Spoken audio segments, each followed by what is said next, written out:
दोस्तों, हमारे पास आपके लिए एक बहुत ही इंटरेस्टिंग क्वेश्चन है। आपको अपनी फिजिकल एज यानी उम्र तो पता ही होगी, लेकिन क्या आपको अपनी मेंटल एज पता है?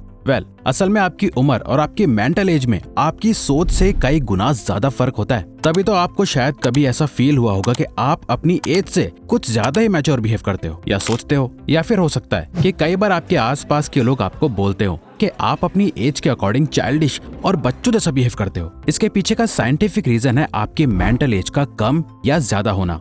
तो अगर आप भी अपनी मेंटल एज को पता लगाना चाहते हो तो अभी हम आपसे 10 ऐसे इंटरेस्टिंग सवाल पूछेंगे जिसमें 3 ऑप्शंस होंगे, 1, 2 और 3। आप जिस भी क्वेश्चन का जो भी ऑप्शन नंबर चुनोगे, बस उस नंबर को कहीं लिख लेना है और एंड में आपको एग्जैक्टली पता चल जाएगा कि आपकी मेंटल एज क्या है, और इसके साथ ही अपनी मेंटल एज को और ज्यादा कैसे बढ़ाना है ये भी हम आपको बताएंगे।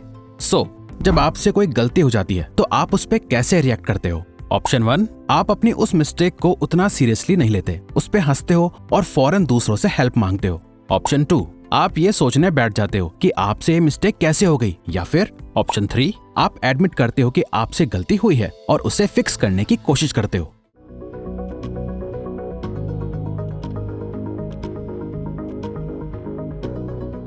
जब आपका कोई दोस्त एकदम से लास्ट मोमेंट पे कोई प्लान कैंसिल कर देता है तो सबसे पहली चीज आप क्या करते हो? ऑप्शन 1, आप उससे बात करके कभी और मिलने का प्लान बनाते हो। ऑप्शन 2, आपको इस बात का बहुत बुरा लगता है, आप कुछ टाइम के लिए अपने दोस्त से नाराज हो जाते हो, बट थोड़े टाइम बाद इसे भूल भी जाते हो। ऑप्शन 3, आप समझते हो कि ऐसा तो होता ही रहता है और अपने टाइम को कहीं और स्पेंड करने का प्लान करते हो।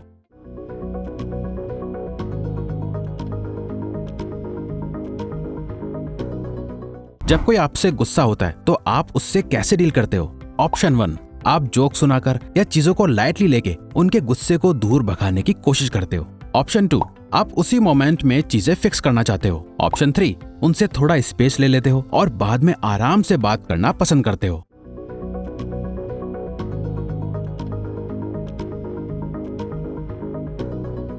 अगर आपकी कभी लॉटरी लग जाए तो उन पैसों से सबसे पहले क्या करोगे? ऑप्शन 1, आप उन पैसों से शॉपिंग करोगे, महंगी चीजें खरीद के अपने रहन सहन के खर्च को बढ़ाओगे। ऑप्शन 2, उन पैसों से एक अच्छी सी वेकेशन पे जाओगे जहां आप हमेशा से जाना चाहते थे। ऑप्शन 3, अपने सारे बिल्स को पे करके बाकी का सारा पैसा सेव या इन्वेस्ट कर दोगे।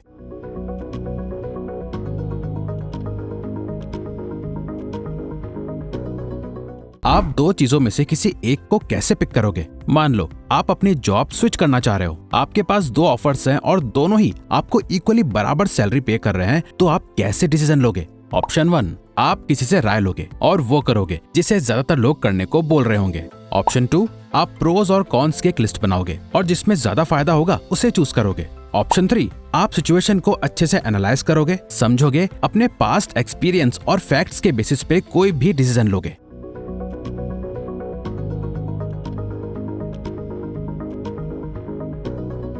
अगर आप अपने वर्क प्लेस में, स्कूल या कॉलेज में किसी के साथ डिसएग्रीमेंट में फंस जाओ तो आप कैसे रिएक्ट करोगे?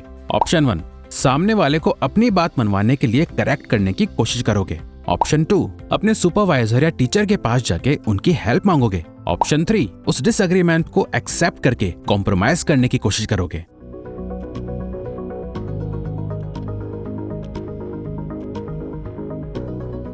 अगर किसी काम को खत्म करने की कल लास्ट डेट है तो आज आप क्या कर रहे होंगे? ऑप्शन 1, आप पैनिक कर जाओगे और उसे कंप्लीट करने का प्लान बनाओगे कि कब करना है, कैसे करना है। ऑप्शन 2, आप फौरन सब कुछ छोड़ छाड़ के उस पे काम करने लग जाओगे ताकि बाद में आप रिलैक्स कर सको। ऑप्शन 3, आप धीरे धीरे उस पे काम करोगे और साथ ही साथ बीच बीच में ब्रेक लेके रिलैक्स भी करोगे।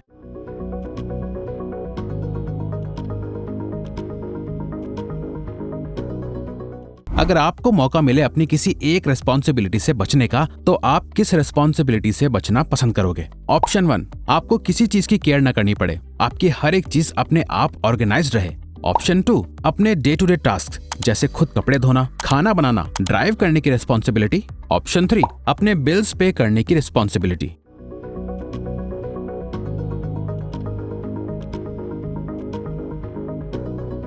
जब कोई आपकी तारीफ करता है तो नेचुरली आप कैसे रिएक्ट करते हो? ऑप्शन 1, आप उसके कॉम्प्लीमेंट को एक्सेप्ट नहीं करते और ऐसे कहते हो कि आप उसे डिजर्व नहीं करते। ऑप्शन 2, आप उस कॉम्प्लीमेंट को एक्सेप्ट करते हो और सामने वाले को थैंक यू बोलते हो। ऑप्शन 3, आप उस कॉम्प्लीमेंट को एक्सेप्ट करते हो और बदले में सामने वाले को भी कॉम्प्लीमेंट देते हो।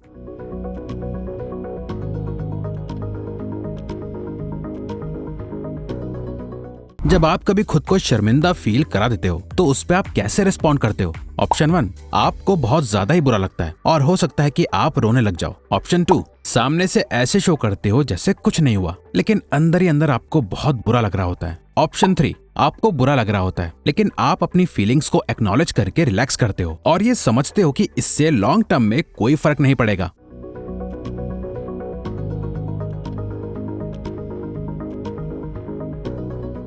ये क्वेश्चंस तो यहीं खत्म हुए, लेकिन अब रिजल्ट्स के लिए तैयार रहो। अब आपने जो जो ऑप्शंस को चूज करके उसके नंबर्स को नोट डाउन करा था, उन सभी 10 के 10 नंबर्स को ऐड कर दो और देखो आपका क्या स्कोर आता है। अब आपका स्कोर या तो 10 से 12, 12 से 22 या 22 से 30 के बीच होगा। अगर आपका स्कोर 10 से 12 के बीच में है तो आपकी मेंटल एज 10 से 20 साल के बीच में कहीं है। रुको, इसे एकदम नेगेटिव वे में मत लेना। इसका ये मतलब नहीं कि आपको कोई मेंटल प्रॉब्लम है और आपका दिमाग बच्चों जैसा है, बल्कि इसका मतलब ये है कि आपका इस दुनिया को देखने का नजरिया काफी यंग और ब्राइट है।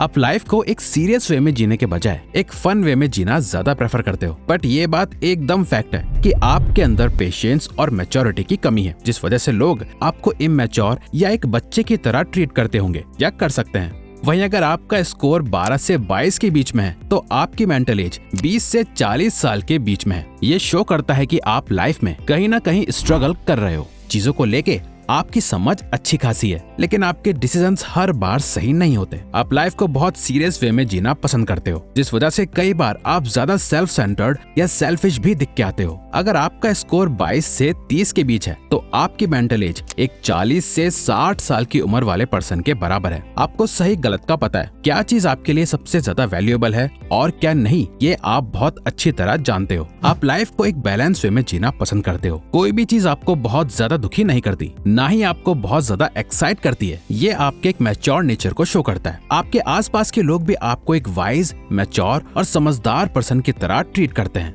रुको, अब जो हम बताने वाले हैं वो तो गलती से भी मिस मत करना, वो तो और भी ज्यादा इम्पोर्टेंट है, क्योंकि अभी आपका रिजल्ट जो कुछ भी आया हो, ये बात हमेशा याद रखो कि ये फाइनल रिजल्ट नहीं है। अगर आप चाहो तो अपने ऊपर काम करके आप अपनी मेंटल एज को बढ़ा सकते हो, जिसके लिए आपको वो कुछ सिंपल चीजें करनी होंगी जो आपको मेंटली और भी ज्यादा ग्रो होने में और ज्यादा वाइज पर्सन बनने में हेल्प करेंगी। जिसमें सबसे पहला है अपनी लाइफ की रिस्पॉन्सिबिलिटी लेना शुरू कर दो। जब रिस्पॉन्सिबिलिटी सर पे आती है ना, तो अच्छे से अच्छे लोग एकदम से बड़े हो जाते हैं। आप जितने भी मैच्योर या वाइज पर्सन से मिल लो, आप सब में एक बात कॉमन देखोगे कि वो लोग अपने साथ साथ कितनी और लाइफ की रिस्पॉन्सिबिलिटी लेके चल रहे होते हैं। जो लोग रिस्पॉन्सिबल पर्सन नहीं होते हैं, उन्हें हमेशा एक बच्चे की तरह हर चीज थाली में परोसी हुई चाहिए, इसीलिए उनकी मेंटल एज भी कम होती है। पेशेंट रहना शुरू कर दो। जब आप यंग होते हो तब आप बहुत इम्पेशेंट होकर गलत डिसीजंस लेने लगते हो। आपको बहुत कम टाइम में बहुत कुछ चाहिए, लेकिन जैसे जैसे आपकी एज बढ़ती जाती है, आप और ज्यादा इम्पेशेंट होने के बजाय ज्यादा पेशेंट रहने लगते हो, क्योंकि आपको टाइम की वैल्यू रियलाइज होने लगती है और समझ आता है कि लाइफ में ज्यादातर अच्छी चीजें पेशेंस के साथ ही मिलती हैं। इसलिए ज्यादा पेशेंट रहने की प्रैक्टिस करो।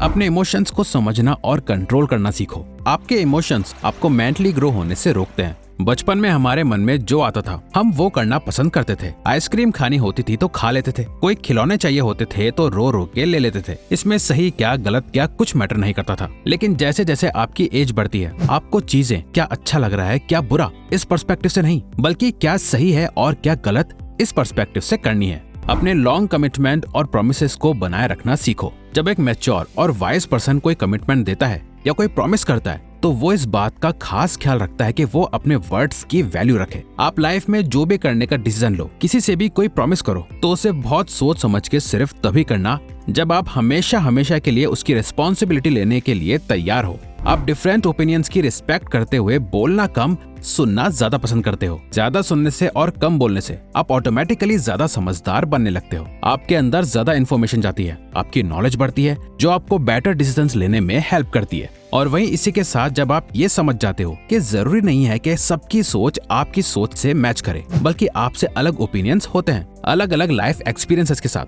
तब आप और भी ज्यादा मैच्योर बिहेव करते हो, क्योंकि आप समझते हो कि कोई आपसे अलग बोल रहा है तो जरूरी नहीं है कि वो गलती होगा, बल्कि आप उसका भी ओपिनियन सुनने में ज्यादा फोकस करते हो। तो अगर आपको ये वीडियो अच्छी लगी तो वीडियो को लाइक और चैनल को सब्सक्राइब करके हमें सपोर्ट करो और बेल नोटिफिकेशन ऑन कर लीजिएगा ताकि आप आने वाली वीडियोस मिस ना कर पाओ। Thank you for watching.